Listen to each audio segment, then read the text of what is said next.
اور کتاب میں ابراہیم کا ذکر کرو، بے شک وہ نہایت سچے تھے، پیغمبر تھے۔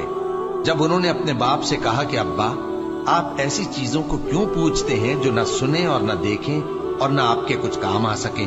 ابا، مجھے ایسا علم ملا ہے جو آپ کو نہیں ملا، تو میرے ساتھ ہو جائیے، میں آپ کو سیدھی راہ پر لے چلوں گا۔ ابا، شیطان کی پوجا نہ کیجیے، بے شک شیطان اللہ کا نافرمان ہے۔ ابا، مجھے ڈر لگتا ہے کہ آپ کو اللہ کا عذاب آ پکڑے تو آپ شیطان کے ساتھ ہی ہو جائیں۔ اس نے کہا کہ ابراہیم، کیا تو میرے معبودوں کے خلاف ہے؟ اگر تو باز نہ آئے گا تو میں تجھے سنسار کر دوں گا اور تو ہمیشہ کے لیے مجھ سے دور ہو جا۔ ابراہیم نے سلام علیکم کہا اور کہا کہ میں آپ کے لیے اپنے پروردگار سے بخشش مانگوں گا، بے شک وہ مجھ پر نہایت مہربان ہے، اور میں آپ لوگوں سے اور جن کو آپ اللہ کے سوا پکارا کرتے ہیں ان سے کنارہ کرتا ہوں اور اپنے پروردگار ہی کو پکاروں گا۔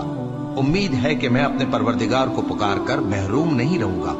اور جب ابراہیم ان لوگوں سے اور جن کی وہ اللہ کے سوا پرستش کرتے تھے الگ ہو گئے تو ہم نے ان کو اسحاق اور اسحاق کو یعقوب بخشے اور ہر ایک کو پیغمبر بنایا، اور ہم نے ان کو اپنی رحمت سے بہت سی چیزیں عنایت کی اور ان کا ذکر جمیل بلند کیا۔